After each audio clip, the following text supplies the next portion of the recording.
সুস্বাদু মজাদার হেলদি একটি নাস্তা বাচ্চাদের জন্যে।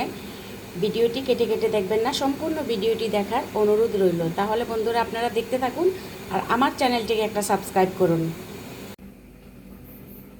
বন্ধুরা, সুস্বাদু মজাদার ঝাল একটি নাস্তা করব, সবাই খেতে পারবে, ছোটরাও খেতে পারবে। ছোটদের জন্য এটা খুব হেলদি, স্বাস্থ্যকর। তাহলে আমি আলুগুলো কেটে ধুয়ে পরিষ্কার করে নেই। আলুগুলো দেখুন আমি কীরকম চিকন চিকন করে কেটেছি, মানে বারিক করে। আপনারা চাইলে এটা গ্রেট করে নিতে পারেন।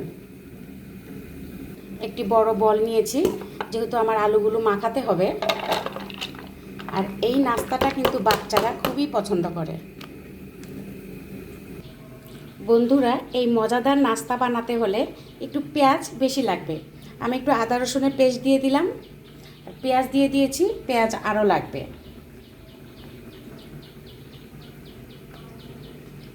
দিয়ে দিলাম কাঁচামরিচ। যেহেতু বাচ্চারা খাবে, ঝালটা আপনাদের উপরে নির্ভর করে, ঝালটা বুঝে শুনে দিবেন। দিয়ে দিব একটু হলুদের গুঁড়া, দিয়ে দিলাম একটু ধনিয়ার গুঁড়া, দিয়ে দিব একটু গরম মশলার গুঁড়া, দিয়ে দিবেন স্বাদ মতো লবণ।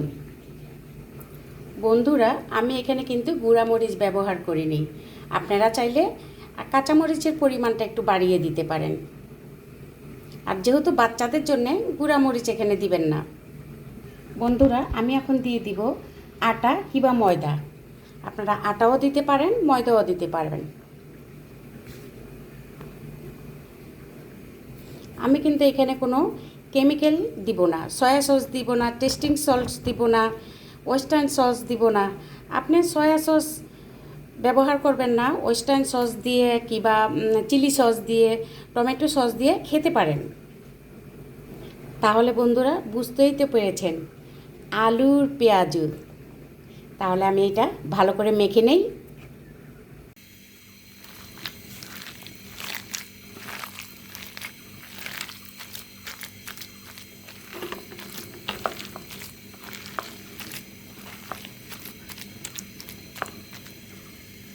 মাখা হয়ে গেল। এখন আমরা ছোট ছোট করে এইভাবে ডুবা তেলে ভেজে নেব।